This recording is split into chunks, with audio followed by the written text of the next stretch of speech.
예수님을 따르기라는 제목으로 시리즈를 하고 있는데요. 오늘은 관계적 책임으로 예수님을 따르기라는 제목으로 말씀을 나누도록 하겠습니다. 여러분들, 우리가 인생을 살면서 하나님께서 허락하신 관계들이 많이 있죠. 부모님이 계시고 자녀가 있고 또한 친구와 직장 동료, 또한 교회 공동체, 이웃과의 관계가 있는데, 특별히 하나님께서 결혼이라는 관계 가운데 우리가 부름을 받은 분들이 계시죠. 다 부름을 받은 건 아니지만은 하나님께서 우리에게 명령하신 것은 무엇이냐? 하나님을 사랑하고 이웃을 사랑하는 것 가운데 있어서 우리가 서로에 대한 그 사랑의 관계가 관계적 책임으로 나타나야 되는 것을 말씀을 하십니다. 교회 안에서 우리가 예수님을 따르는 자들은요, 우리의 관계의 원리가 뭐죠? 우리의 관계의 원리는 은혜입니다. 은혜로 관계해야 된다.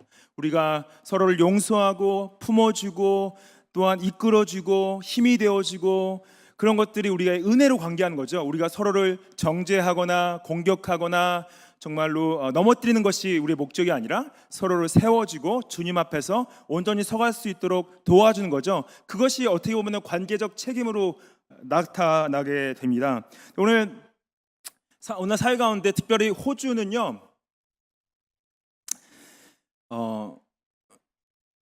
결혼하지 않고 같이 사시는 분들이 많습니다.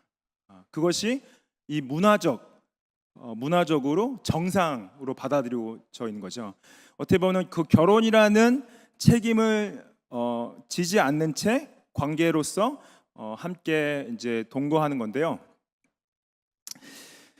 우리가 그러한 이 사회적 평등 가운데 있어서 우리가 살아가는 크리스찬으로서 어떻게 이 사회에서 하나님이 기뻐하시게 그 관계적 책임을 지면서 살아갈 것인가라는 것을, 특별히 결혼의 관계를 한번 생각해 보면서 오늘 예수님을 따라가기를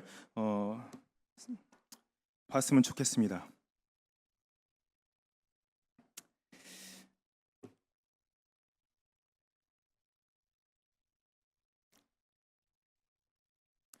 (3절) 말씀에 바리새인들이 예수께 나와 그를 시험하여 이르되 사람이 어떤 이유가 있으면 그 아내를 버리는 것이 옳으니까 물어봐요. 당시 예수님께서는 갈릴리에서 떠나서 마지막으로 유대로 향하고 있었습니다. 예루살렘을 향한 마지막 여정이었죠. 가면은 십자가에서 죽임을 당하고 부활을 이제 해야 되는 그 중요한 여정 가운데 계셨는데, 가는 길에 많은 이들을 가르치는 가운데 또한 공격을 많이 받으셨습니다. 특히 바리새인들과 율법사들이 나와서 예수님께 공격하는 것이 이제 반복적으로 나오는데, 특별히 여기서 바리새인들이 예수님을 시험하였다, tested him 써 있죠. 어떤 걸 시험하냐? 이혼에 관한 법률을 시험했습니다. 그래서 사람이 어떤 이유가 있으면 그 아내를 버리는 것이 옳습니까? 어떠한 사유가 있어야지 법적으로 이혼할 수 있습니까? Is it lawful to divorce one's wife for any cause? 어떠한 사유로든 이혼을 하는 것이 맞습니까? 물어보는 거죠. 이것을 예수님이 시험하는 이유가 뭐였냐? 단지 이제 바리새인들 안에서 가장 큰 두 학파가 있었어요. 샴마이 학파는 간음의 이후에 이혼을 할 수 없다, 그래서 오직 사유는 간음이다라고 가르치는 학파였고요. 힐렐 학파는 그냥 간음이 아니더라도 어떠한 이유에서건 사소한 잘못이 있거나 남편이 그냥 다른 여자를 좋아하는 경우에도 이혼을 할 수 있다라고 주장을 했습니다. 그래서 만약에 예수님께서 힐렐 학파의 주장을 동의한다, 그러면은 예수님을 비도덕주의적 자유주의자다 공격할 수 있었고요.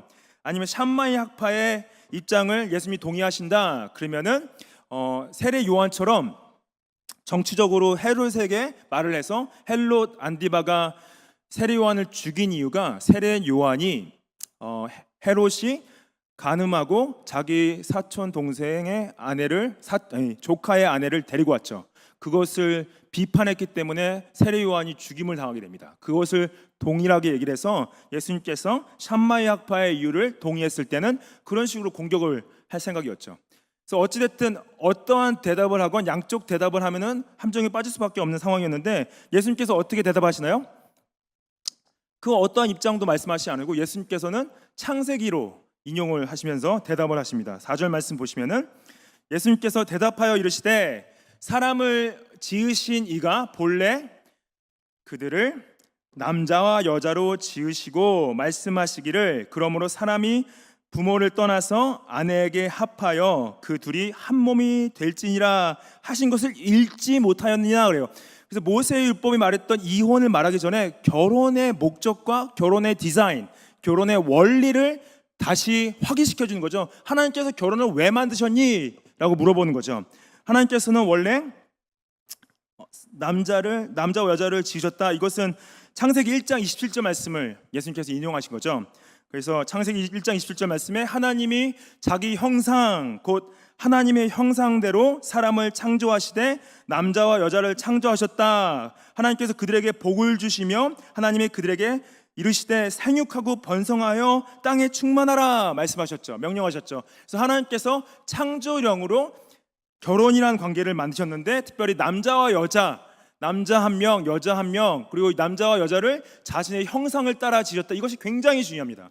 하나님께서 우리를 자신의 형상으로 지으셨다는 건 뭐냐면은 하나님의 지식과 하나님의 의와 하나님의 거룩으로 우리를 지으셨고요. 그것이 우리 인간이 우리 삶에 반영되어지는 하나님의 그 형상인데, 이것을 신학자들은 보완적인 신앙이라고 표현하죠. 영어로 complementarian. 그래서 남자와 여자를 하나님의 형상으로 지으셨다는 것은 남자와 여자가 똑같은 가치를 가지고 있고 똑같은 근엄성을 가지고 있다.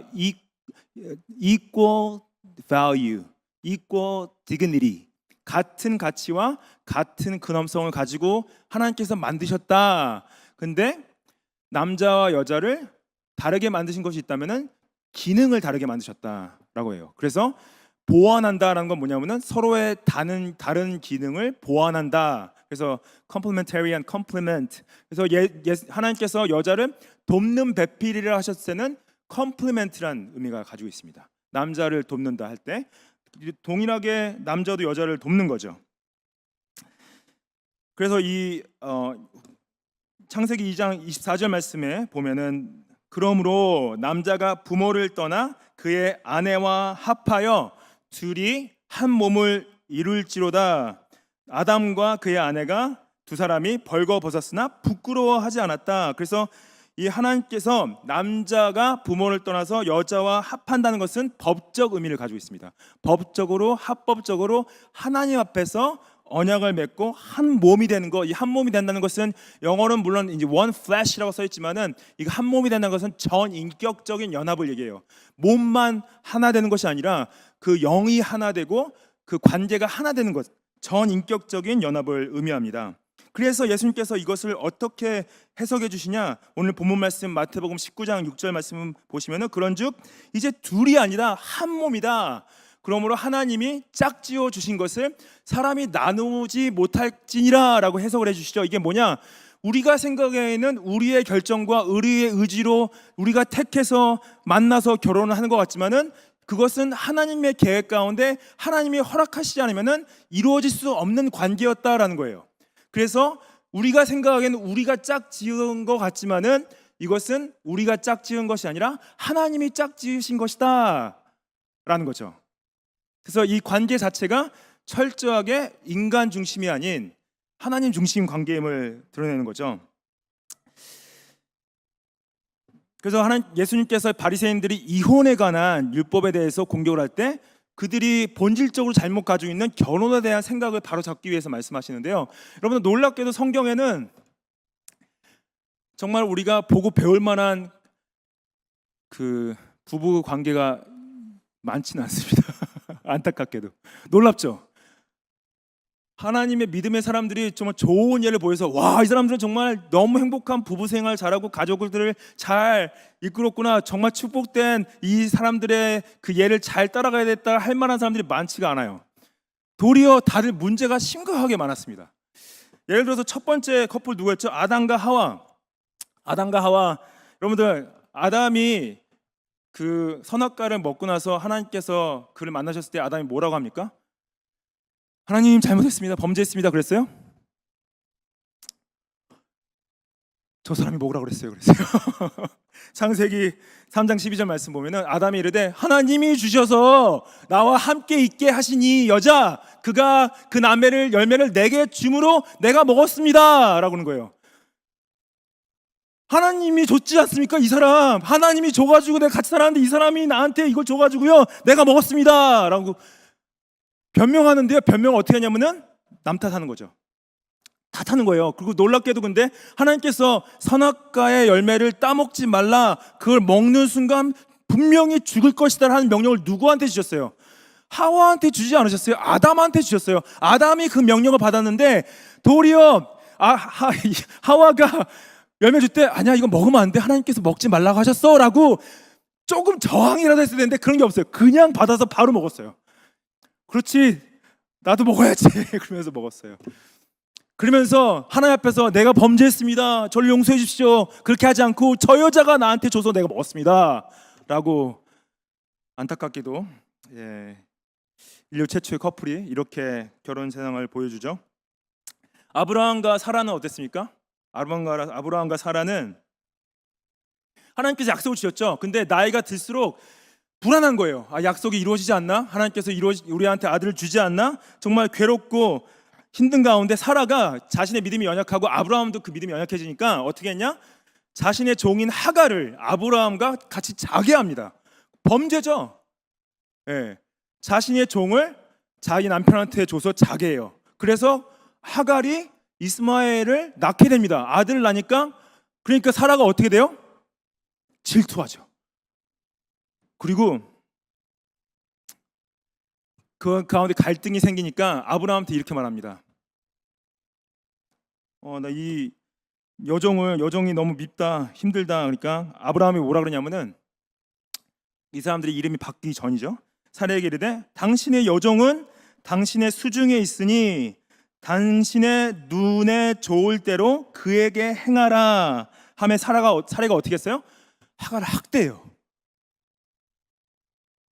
학대하더니 하갈이 사례 앞에서 도망하였다고 합니다. 얼마나 그 학대가 힘들었으면은 아들을 데리고 도망칩니다. 여러분들 이게 하나님 백성, 하나님의 언약을 받은 백성의 모습이어야 될까요? 아브라함은 어떻게 했어요? 난 책임 없다. 당신이 나한테 당신의 종을 줘서 나는 같이 자서 아들이 생겼다. 그냥 원하는 대로 해라. 맘대로 해. 정말 무책임한 모습을 보여주죠. 아브라함은 정말로 안타깝게도요, 여러분들 자신의 목숨을 구걸하기 위해서 애굽 왕의 앞에 갔을 때 사라를 자신의 아내가 아닌 누이 동생으로 얘기를 합니다. 정말 남자가 보이지 말아야 될 모습들을 많이 보였죠. 그러면은 아브라함과 그 사라의 아들 이삭이야말로 좀 멋지게 결혼 관계를 보여줬어야 되죠. 근데 안타깝게도 이삭은 에서를 편애했고 리브가는 야곱을 편애합니다. 그 편애하는 가운데 리브가가 남편을 속이는데 야곱이 그러는 거예요. 엄마 이거 아빠를 이거 속이는 건데요. 거짓말하는 건데요. 이거 잘못하는 거 아니에요? 그런데 사라가 뭐라 그래요? 어머니가 그에게 이르되 내 아들아 너의 저주는 내게로 돌리리니 내 말만 따르고 가서 가져오라 그래요. Let your curse be on me, my son. Only obey my voice. Go and bring them to me. 그럽니다. 같이 속이자. 내 말을 따르라. 너에게 이 말 저주를 내가 받겠다. 그러면서 이 남편을 속이죠. 그러고 나서 야곱은 도망가게 되죠. 도망가게 돼서 자신 삼촌에게 속아서 라헬을 사랑했지만은 레와와 먼저 결혼을 하게 되죠. 그래서 이제 일부 다처제를 어쩔 수 없이 가게 되죠. 그러면서 이 아내들이 여러 명이 생기면서 그 가운데 야곱의 사랑을 두고 경쟁하는 가운데 있어서 여러분들 레아가 자기의 누나였던 라헬이 자기 누나였던 레아를 질투합니다. 질투한 이유가 뭐였어요? 자신에게 자녀가 없었기 때문에. 그래서 싸우죠. 야곱이랑. 창세기 30장의 시작이 이렇게 됩니다.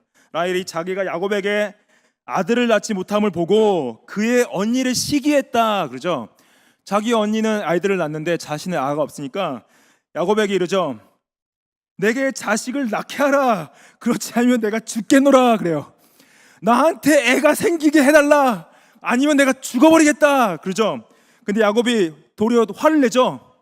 내가 하나님이냐? 그래요. 나는 하나님이 아니다. 내가 그대를 임신하지 못하게 하시는 이는 하나님이시다. 내가 어떻게 하나님을 대신하겠느냐? 그러죠. 그러면서 화를 또 냅니다. 싸우는 거죠. 계속 제가 뭐 더 하고 싶진 않지만 다윗까지만 얘기하겠습니다. 다윗은 어땠냐? 다윗이 그 사울 왕의 딸이었던 미갈과 결혼합니다. 미갈이 다윗을 보고 다윗을 무시해요. 경멸합니다. 왜냐? 다윗이 하나님의 약속의 궤가 언약궤가 들어올 때 예루살렘 성에 들어올 때 너무나 신나서 진짜 말도 안 되는 춤을 춰요. 정말로 손이 막 이렇게 왜 또 저렇게 춤을 추지 그런 거 있잖아요. 이렇게 보지 못할 것처럼 너무 신나서 정말 말도 안 되는 춤을 추니까 미갈이 그거 보고 업심여깁니다. 그래서 그 업심여긴 것이 마음에 업심여겼다 그래요. 남편의 그런 모습을 보고 업심여겼다. 근데 그걸로 인해서 미갈이 애가 또 없어요. 애가 또 없고 결국에는 결혼 관계가 멀어지게 되죠. 그 가운데 다윗은 여러분들 아시죠? 다윗은 어떻게 했죠? 밧세바가 모욕하는 모습을 보고 밧세바를 간음했죠. 간음하고 나서 그 간음한 것을 숨기기 위해서 그 밧세바의 남편이었던 우리아를 죽음으로 몰아내죠. 그래서 10계명에서 6계명과 7계명을 한꺼번에 번하죠. 간음하는 것뿐만 아니라 죽음, 살인까지 하게 되는. 그래서 다윗이 한 그 모습을 보고 또한 그의 아들들이 또 범죄하는 것들이 있죠. 여러분들 좀 안타깝죠? 왜 이렇게 하나님의 사람들이 좀 가정을 좀 잘 멋있게 축복되게 하나님 앞에서 세워가는 모습을 보여줬으면 좋았을 텐데 왜 이렇게 실패하고 넘어지고 하나님 앞에서 범죄하는 모습을 보일까? 근데 놀랍게도 하나님께서 그들의 죄를 용서하시고 하나님의 약속 가운데 그들을 구원해 가시는 모습을 보이는 게 구약의 메시지예요. 근데 그것이 우리에게도 동일하다는 거죠. 우리도 여러분들 관계 가운데 실패할 수 있고 넘어질 수 있고 과거에 하나님 보시기에 하나님 앞에서 범죄한 것들 있을 수 있다는 거죠. 근데 이것이 우리가 하나님께서 원하시는 게 뭐냐면은 이전까지 했던 그 잘못들에서 우리가 그 잘못들을 회개하고 돌아설 때 돌아서서 앞으로 우리가 어떠한 삶을 살아가냐가 중요하다는 것을 강조하시는 거죠. 앞으로 하나님 앞에서 이것을 어떻게 관계적 책임을 지면서 나아갈 것인가라는 부분이죠.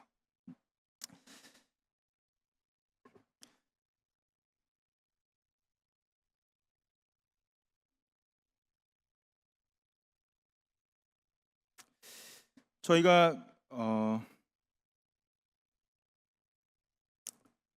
제가요 지난 몇 주 동안 솔직히 말씀을 준비하면서 굉장히 힘들었습니다. 왜냐하면은 목사가 이제 그 말씀을 전할 때 굉장히 힘들어하고 피하고 싶은 토픽들이 있어요. 예를 들어서 지지난주에 제가 드림에 대한 부분을 말씀드리는데 그 목사가 돈 얘기하면은 솔직히 좋아할 사람 아무도 없습니다. 그리고 지난주에 섬김에 대해서 말씀드렸죠. 섬기라 하는 거 정말 쉽지 않아요. 그리고 특히 오늘 이 부분은 제가 이 전체 시리즈를 준비하면서 시리즈 시작하기 전부터 좀 피하고 싶은 주제이긴 했어요. 그냥 싫은 소리 하고 싶지 않아서. 근데 그리고 또 저는 이 말씀을 들을 때 저는 하나님께서 말씀을 통해서 회복과 하나님 앞에서 회복과 치유와 이 거룩함이 세워지기 원하는데 도리어 말씀이 어떤 누구에게 상처가 되거나 어떤 과거의 그런 아픔들을 끄집어내거나 아니면은 더 괴롭게 할 수 있다는 위험이 있을 때 솔직히 제가 더 영적으로 긴장하게 되고 솔직히 제가 이 한 주간 말씀 준비하면서 영적인 스트레스가 굉장히 심했습니다. 그래서 좀 말이 제대로 안 나오는 부분이 있는데 아무튼 제가 이 나머지 말씀을 전할 때 제가 여러분들한테 원하는 건 뭐냐면은 이거를 우리가 관계를 처음에 제가 시작할 때 말씀드렸듯이 은혜로 관계하듯이 우리가 과거의 상처들과 아픔들과 어떤 실수들과 실패들을 하나님께서 회복하시고 치유하시고 회개시키시고 돌이키시고 앞으로 우리가 어떻게 더 자라나갈 것인가라는 것을 집중하면서 우리가 좀 말씀을 좀 봤으면 좋겠는데요. 제가 일단은 지금 이제 일단 먼저 결혼 전에 있는 청년들이나 결혼 전에 있는 분들을 향해서 좀 몇 가지만 좀 강조하고 싶은 분이 있습니다. 특히 네 가지 정도 관계에 이제 있어서 좀 말씀을 드리고 싶은 부분이 있는데, 첫 번째는 뭐냐면은 특히 여러분들 여러분들 자녀분들에 생각하시면서 자녀분들이 배우자를 선택할 때나 결혼을 생각할 때 이 부분을 좀 집중적으로 부모로서 좀 자녀분들에게 말씀을 좀 해주시면 좋겠어요. 첫 번째는 뭐냐면은 이 관계의 중심이 하나님 되셔야지 되는 것이 정말 중요합니다. 그래서 마태복음 말씀에 마태복음 6장 33절 말씀에 너희는 먼저 그의 나라와 그의 의를 구하라. 그리하면 이 모든 것을 더하실 것이다. 그래서 이 만나려 하는 사람을 사랑하는데 질문해야 될 건 뭐냐면은 이 만나는 사람보다 내가 하나님을 더 사랑하냐는 질문이 굉장히 중요해요. 내가 이 만나는 사람보다 하나님을 더 사랑하는 것이 확인되어져야 되고, 만나는 사람도 나보다 하나님을 더 사랑하냐는 질문을 던져줘야 돼요. 안 그렇다면은 만약에 관계의 중심이 내가 되거나 관계의 중심이 상대방이 됐을 때는 그것이 결국은 우상 숭배로 끝날 수밖에 없습니다. 그래서 관계의 중심이 하나님 되시냐, 상대방도 아니고 나도 아니고 하나님 되시냐가 굉장히 첫 번째로 중요한 이제 질문이고요. 두 번째는 뭐냐면은 첫 번째로 연결되어지는 부분인데, 상대방이 예수님을 사랑하냐, 예수님을 나보다 더 사랑하면서 그분을 삶의 주인으로 따라가고 있냐는 부분인데, 그래서 믿는 사람과 교제해야 됩니다. 안 믿는 사람이 아니라 믿는 사람과 교제됩니다. 고린도후서 6장 14절 말씀 보시면 너희는 믿지 않는 자와 멍에를 함께 매지 말라. 의와 불법이 어찌 함께하며 빛과 어둠이 어찌 사귈 수 있냐. 왜냐하면 성경은요, 예수님을 모르는 분들은 아직 영적으로 죽은 상태라고 얘기를 해요. 그래서 죽은 상태, 영적으로 죽은 상태에 있다는 건 뭐냐면 하나님과 교제가 끊어진 상태에서 자신만을 위해 살아가고 있는 상태이기 때문에 예수님의 그 구원의 은혜로 하나님과 교제권 가운데 있지 않은 상태를 영적인 좀비로 봅니다. 근데 영적인 좀비인 분과 같이 결혼을 하겠다라는 것은 결국에는 믿지 않는 자와 함께 멍에를 매게 되는 거예요. 이거는 오해하지 마시고, 이미 믿지 않은 분들과 결혼하신 분들은 결혼의 언약을 지켜야 됩니다. 헤어지면 안 돼요. 하지만은 아직 결혼하지 않는 분들은 믿는 자와 결혼하셔야 됩니다. 아니 그러면은 좀 그냥 믿지 않아도 제가 결혼을 해서 믿게 하면 안 될까요? 그러면은 그건 무슨 고백이냐면은 내가 하나님 되겠다는 거예요. 믿는 자와 결혼하셔야 돼요. 그리고 세 번째는 뭐냐면요, 이거는 굉장히 중요한데 검증된 사람이 중요합니다. 검증됐다는 건 뭐냐면 특별히 여러분들 이게 모든 직장에서 사람을 구할 때 검증하는 건 뭐냐면요, 이 사람에 대한 레퍼리들을 보죠. 이 사람이 그 전 직장에서 제대로 직장 생활을 했냐라는 거예요. 그렇죠? 이 사람이 막 맨날 사람들과 싸우고 이제 시간도 안 지키고 이제 어떠한 그런 것들이 반복되었을 때 이 사람을 누구한테 레커멘드 할 수가 없죠. 근데 여러분 결혼을 할 때 왜 검증된 사람을 중요하죠. 이 사람이 어떻게 검증되어졌냐, 공동체 안에서 검증된 사람이 굉장히 중요합니다. 공동체 안에서 검증되지 않으면 이 사람이 어떤 사람인지 알 수가 없어요. 어떻게 살아왔는지, 물론 누구의 소개받았다면 그 사람의 소개를 통해서 믿을만하고 신뢰할 수 있으면 괜찮지만은 공동체 안에 있으면 여러분들 서로를 다 보게 돼 있습니다. 저분은 정말로 신실하게 잘 섬기는구나, 사람들과 관계를 정상적으로 하는구나, 저분은 겸손하고 낮아져서 잘 예수님을 따라가거나, 그거 여러분들 다 보고 있는 거예요. 서로가 서로를 다. 근데 여러분들 교회 안에서 어렸을 때부터 자라가지고 정말로 섬기고, 맞아, 이 친구는 정말로 내가 다 봐왔어. 정말 누구한테 소개할 만해.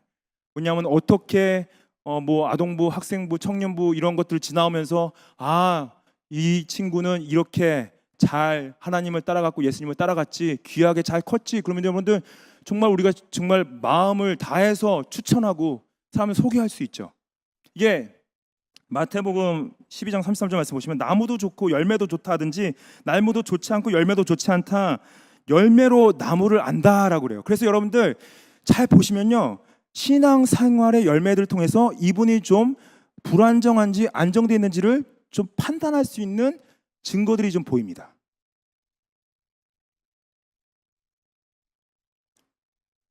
그래서 이것이 물론 사람들한테 인정받기 위한 걸 말하는 것이 아니라 어찌됐든 하나님을 따라가는 예수님의 제자로서 살아가는 가운데 우리가 관계적인 책임을 질 수, 공동체 안에서 관계적인 책임을 질 수 있는 사람이 적어도 결혼 관계 가운데서 그 관계적 책임을 질 수 있는 그것이 더, 그래도 힘들죠 여러분, 그렇죠?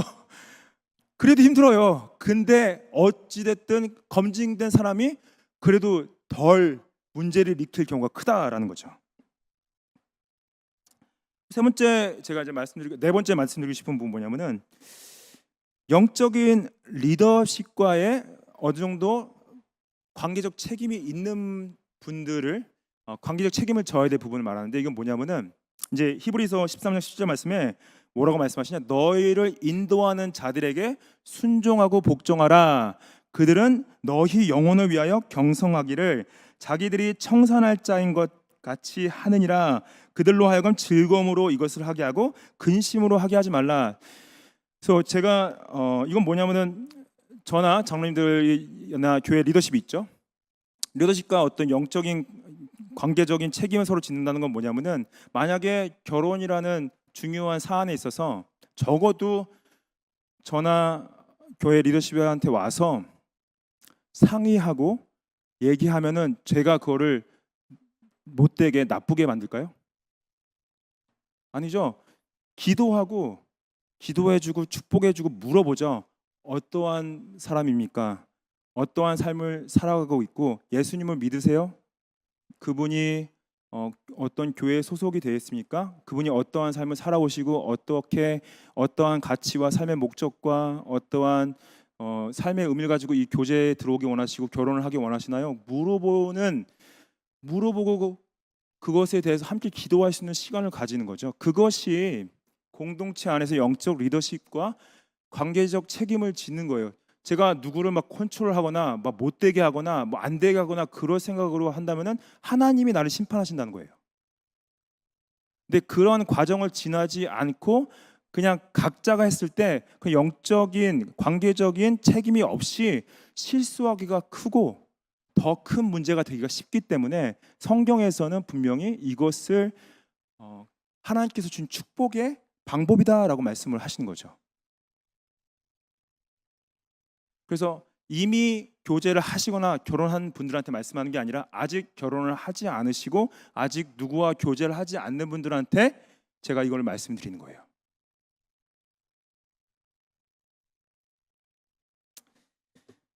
우리가 이제 이 관계적 책임에 있어서 하나님 앞에서나 사람들 앞에서 제일 중요한 것은 정결함입니다. 특별히 두 번째 포인트는 성적인 정결함을 말하는데, 성적 정결함. 마태복음 5장 27절 예수님께서 이렇게 산상수훈 때 말씀하시죠. 또 간음하지 말라 하였다는 것을 너희가 들었으나 나는 너희에게 이르노니 음욕을 품고 여자를 보는 자마다 마음에 이미 간음하였다라고 말씀하시죠. 간음하지 말라는 것은 10계명에서 제 7계명입니다. 간음하지 말라는 것은 너무나 분명한 명령이에요. 간음하지 말라는 명령이 뭡니까? 근데 이게 잘 보면요, 왜 하지 말라고 하셨지? 그냥 명령을 하시려면 뭐 사랑을 하라, 결혼한 사람들은 사랑을 하라, 아니면 결혼을 하라, 그런 명령을 하셨어야 되는데 그렇게 명령하지 않고 간음을 하지 말라라고 명령하신 거예요. 근데 만약에 하나님께서 결혼하라 명령하셨으면 예수님도 결혼을 하셨어야 되고 사도 바울도 결혼을 했어야 됩니다. 예수님과 사도 바울은 싱글이었죠. 모두가 다 결혼으로 부르심을 받은 게 아니고요. 고린도전서나 후서를 봐도 싱글로서 하나님 앞에서 부르심을 받은 자들이 있다고 얘기를 합니다. 물론 창조의 하나님의 디자인은 남자 한 명과 여자 한 명이 하나가 돼서 프로크리에이션, 생육하고 번성하는 것이 하나님의 전체적인 디자인이었지만은 그것이 모두에게 다 적용되는 것이 아닌 것을 성경은 분명히 말을 하고 있어요. 근데 간음하지 말라는 것은 모두에게 적용이 됩니다. 뭐냐? 간음하지 말라는 것은 법적인 결혼이라는 언약, 하나님 앞에서 약속된 언약 밖에서는 성적 관계를 맺으면 안 된다라는 거예요. 그리고 법적인 언약 안에 결혼 관계에서는 성관계는 축복이다라는 것을 말씀하시는 거예요. 근데 구약에서는 이 간음하지 말라는 것을 행동했을 때만 죄를 범했다고 얘기했죠. 간음을 했을 때만 범죄했다고 얘기했지만 예수님께서는 지금 이것을 더 한 차례 업그레이드 하시는 거죠. 너희가 이제 간음하지 말라 하고 들었지만은 나는 너희들한테 말한다. 누구를 보고 음욕만 품어도 이미 간음한 것이다. 여러분들 이거로부터 자유할 사람이 있습니까? 아니 어떻게 생각까지 마음대로, 물론 생각을 우리가 제어해야 되지만은 죄성이 살아있기 때문에 그런 마음의 생각들까지 자유로울 사람이 아무도 없다는 거죠. 근데 예수님께서 이 말씀을 하시면서 어떠한 심판의 경고를 하시냐? 28절 말씀, 29절 말씀을 보시면은 마태복음 5장 29절 말씀에 만일 내 오른 눈이 너를 실족하거든 빼어버리라 그래요. 놀랍죠? 간음하지 말라. 누구를 보고 음욕을 품어도 이미 간음한 것이다. 근데 오른 눈이 실족하게 하거든 빼어버리라. 이게 뭐냐? 성적 범죄를 보는 것 자체도 큰 죄악이다. 그래서 차라리 안 보는 것이 지옥에 빠지는 것보다 낫다라고 말씀하세요. 근데 이것을 행동의 문제를 말씀하시기 전에 보는 거에 대한 문제를 말씀하시는 거죠. 여러분들 이때 당시는 이런 간음하는 것을 볼 수 있는 그런 것들이 많이 열려 있지는 않았겠죠. 누가 성적인 범죄를 하는 것을 보는 것 자체가. 근데 여러분들 우리 세대는요, 우리가 처한 상황은 그래서 볼 수 있는 범죄를 하기가 최적화된 상태 가운데 있습니다. 아무나 다 아무 때나 볼 수 있어요. 근데 예수님께서 뭐라냐면 차라리 눈을 뽑아버리라고 말씀하세요. 지옥에 가는 것보다 눈을 뽑는 게 낫다. 그리고 나서 30절 말씀에 만약 오른손이 너를 실족하게 하거든 찍어버리라 그러세요. 그래서 백체 중 하나가 없어지고 온몸이 지옥에 던져지는 것보다 유익하다. 이게 이제 행동으로 옮겼을 때 이것이 정말 이것이 동일하게 큰 심판의 경고가 있으신 건데, 그래서 성적인 순결은 구원의 가장 중요한 열매입니다.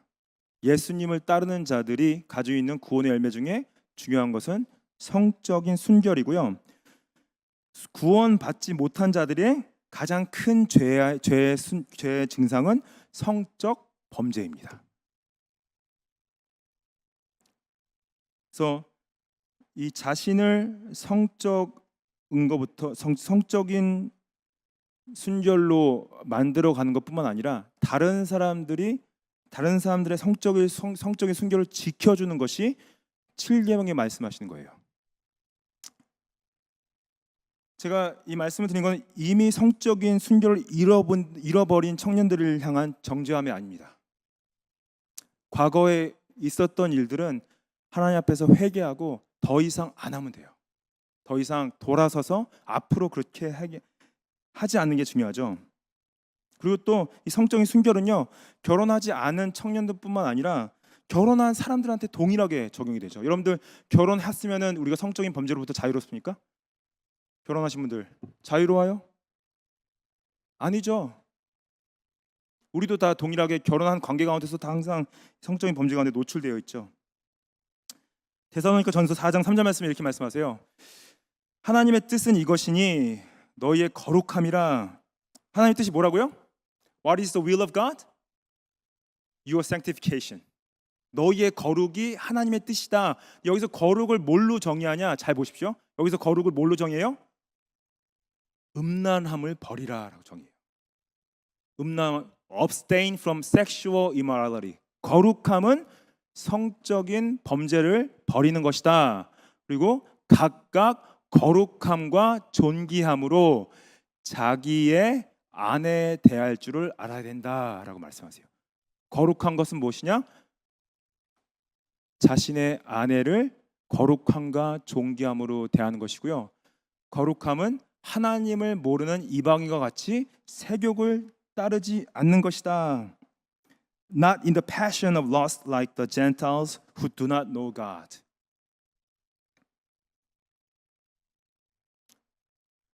여러분들 하나님의 뜻은 너무나 분명합니다. 하나님의 뜻은요, 여러분들 거룩하게 원하시고요. 제가 이제 3주 전에 말씀드렸죠. 그리고 그 거룩함은 성적인 범죄로부터 자기를 지켜서 순결함을 지켜나가는 거예요. 히브리서 13장 4절 말씀에 모든 사람은 결혼을 귀히 여겨야 된다. 침소를 더럽히지 않게 하라. 음행하는 자들과 간음하는 자들은 하나님이 심판하실 것이다. 여러분들 하나님의 심판을 신약에서 말할 때 가장 중범죄가 성적 범죄를 계속 반복적으로 말씀하시는데 이것은 결혼을 귀히 여겨야 될 부분이에요. 결혼이라는 하나님 앞에서 그 언약, 그 약속, 특별히 그 여기서 말하는 침소, let the marriage bed be undefiled 이렇게 말하죠. 히브리서 말씀에 이것이 우리가 어떻게 하나님 앞에서 우리의 성적인 순결을 지켜나갈 수 있는 방법이라고 제시를 하시는데요. 그러면 결혼의 언약은 누구 앞에서 하는 겁니까? 물론 서로에게 약속하는 거지만은 하나님 앞에서 하는 거죠. 그래서 언약이라는 표현을 씁니다. 하나님 앞에 약속을 하나님 내가 이 사람과 약속을 합니다. 어떤 약속을 해요? 여러분들 결혼하신 분들 다 똑같은 약속을 합니다. 어떤 약속을 하냐? 내가 이 사람과 끝까지 함께 하겠다 약속하죠. 그거예요. 결혼이라는 거는 그냥 그거를 서로 약속하고 하나님께 약속드려요. 하나님 내가 이 사람과 끝까지 함께 하겠습니다. 그 약속인 거예요. 그게 결혼, 합법적인 결혼인 거예요. 근데 그걸 안 하고 같이 살겠다는 건 뭐냐면은 하나님 앞에서도 책임지지 않고 이 사람에게도 내가 책임지고 싶지 않다는 표현입니다. 책임지지가 않겠다는 거예요. 책임지지 않고 그냥 성적 관계만 같이 하겠다는 거죠.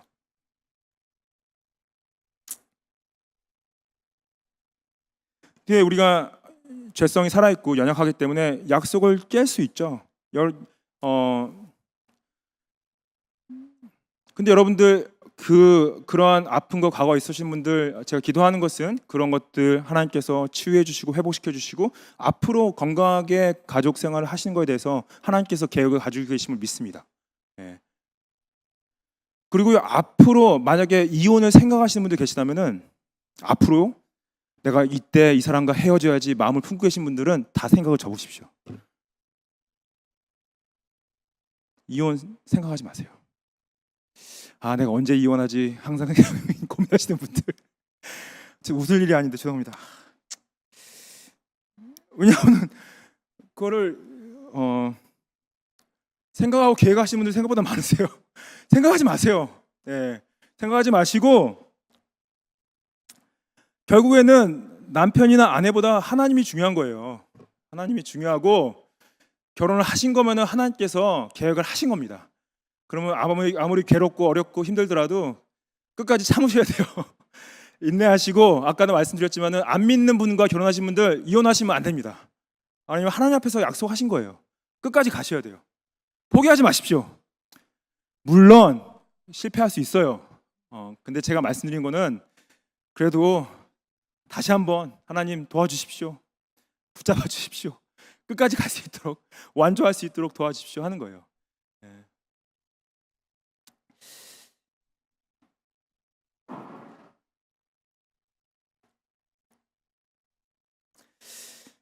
예수님께서 이 바리새인들의 바리새인들이 이 이혼에 관한 질문을 하니까 창세에 나왔던 하나님의 결혼의 원리를 설명하셨는데 이 사람들이 또 무슨 대답이 본인들이 원하는 대답이 안 나오니까 다시 이런 질문해요. 7절 말씀에 여짜오되 그러면 어찌하여 모세 이혼 증서를 주어서 버리라 명하였습니까? 라고 그래요. 이거는 모세한테 주신 율법이니까 우리는 이혼할 수 있습니다. 이혼 증서를 써주면 됩니다라고 말하는 거죠. 그래서 이 신명기 말씀인데요. 신명기 24장 1절 말씀 보시면은 사람이 아내를 맞이하여 데려온 후에 그에게 수치되는 일이 있음을 발견하고 그를 기뻐하지 아니하면 이혼 증서를 써서 그의 손에 주고 그를 자기 집에서 내보낼 것이오라고 그래요. 이게 뭐냐? 분명히 써 있죠. 그래. 만약에 아내한테 수치스러운 일이 발견되어졌으면은 그에게 이혼 정서를 써서 줘라. 근데 여기서 보면은 이 그를 기뻐하지 아니한다. 그래서 이 사람들 이것을 어떻게 또 해석했냐면은 본인이 마음에 안 들면 그냥 이혼 주소 써준 거예요. 간음은 하지 않았어도. 그래서 이제 이 힐렐 학파랑 샴마이 학파가 이것을 해석할 때 갈리는 이유가 이 말씀에 좀 어떻게 보면은 해석 차이가 있을 수 있기 때문에. 근데 예수님께서 이거에 대해서 어떻게 설명하시냐? 본문 말씀 19장 8절 말씀에 이르시되 모세가 너희 마음의 완악함 때문에 아내 버림을 허락하였다. 본래는 그렇지 아니했다. 뭐냐?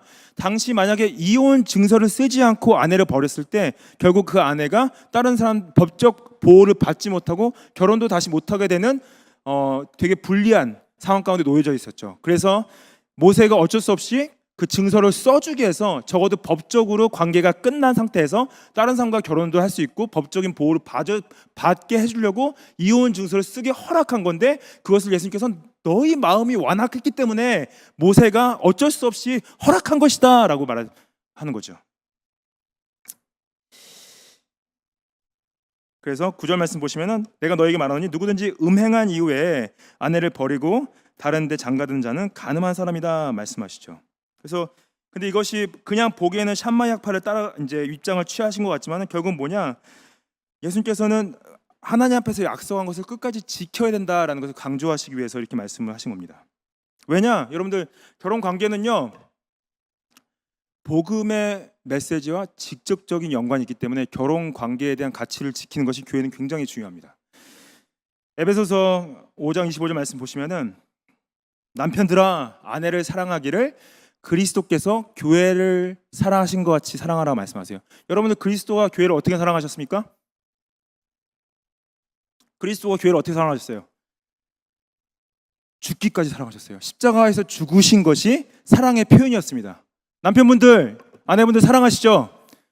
죽을 준비 되셨습니까? 와, 아멘이 한 명도 안 나오네요. 와, 죽을 준비 되셨습니까? 누가 얼버무리는 거 들었습니다. 이게 뭐냐? 교회를 위하여 자신을 주신 것 같이 사랑해야 되는 건 뭐냐면요. 결국에는 죽어지지 않으면은 결혼 생활을 할 수가 없어요. 남편들은 죽어져야 됩니다. 예. 이것이 복음의 메시지를 결혼의 관계가 나타내기 때문에 결혼의 가치를 지키기 원하는 거예요.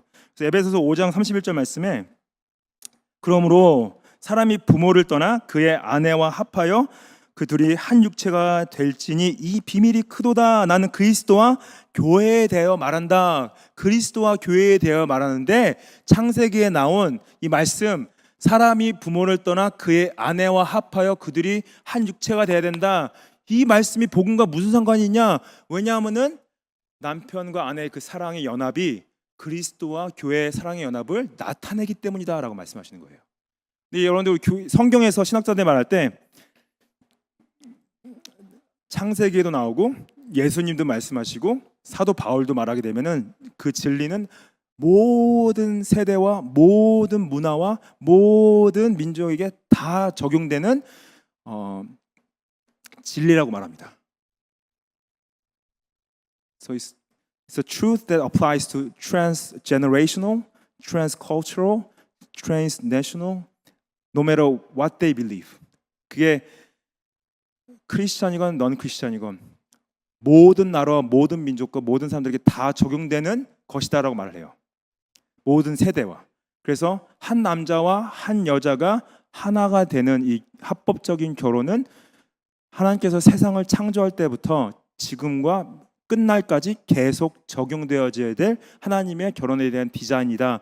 이것을 거스르려고, 그러니까 우리가 여러분들 만약에 동성애를 하시는 분이 교회에 왔다. 당연히 우리가 사랑으로 품어야죠. 사랑으로 품어야죠.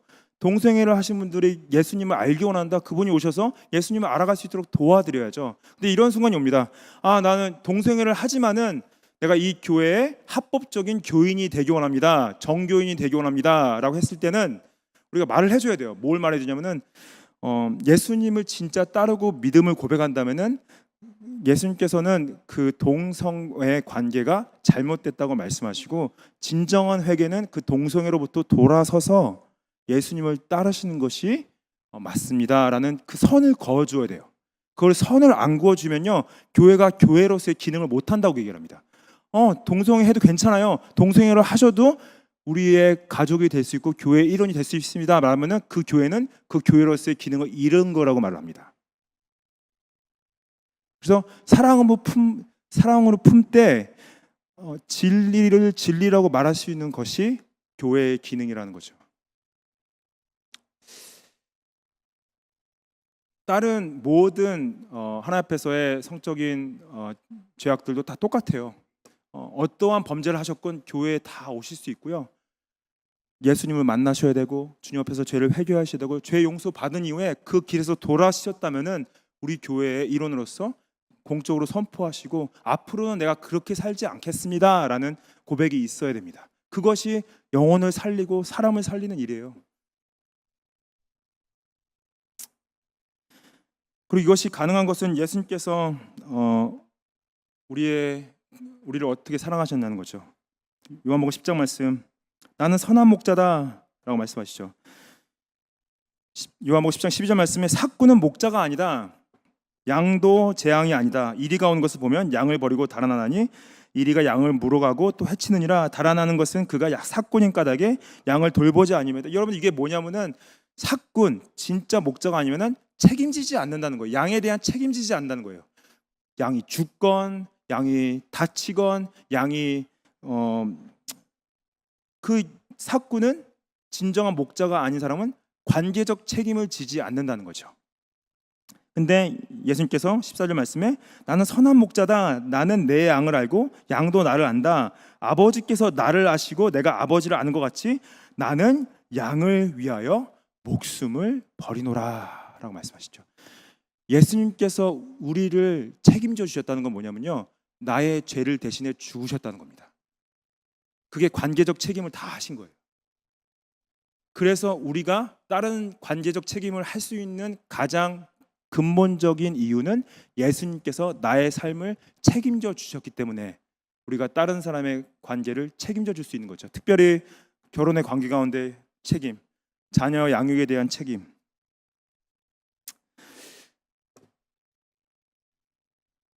어떻게 보면은 많은 문제들이요, 책임지려 하지 않을 때 오는 것들이 대부분의 문제들입니다. 먼저는 하나님 앞에서 책임지고 싶지 않은 거예요. 또한 다른 사람들 앞에서 책임지고 싶지 않은 것이 가장 큰 문제라는 거죠. 근데 이 관계적인 비밀, 결혼 관계 가운데 있는 그리스도와 교회의 관계적 비밀, 이것이 우리로 하여금 예수님을 따르는 데 있어서요, 관계적 책임을 다하도록 부르십니다. 여러분들, 하지만 우린 연약해요. 실패할 수 있고 또 넘어질 수 있고 책임을 다하지 못할 수 있고 사람들에게 실망을 안길 수가 있습니다. 그래서 싸움이죠. 어렵죠. 힘들죠. 현실은 우리가 항상 유혹에 노출되어져 있고 범죄할 수밖에 없는 존재들임을 보여주죠. 네. 여러분들, 하나님께서 여러분들 붙잡아 주시고 함께 해주시고 능력 주시고 인내하게 하시고 마음을 넓히시고 붙잡아 주셔서 끝까지 선한 싸움으로 주어진 관계적 책임들에 신실하게 책임지시기를 축복합니다.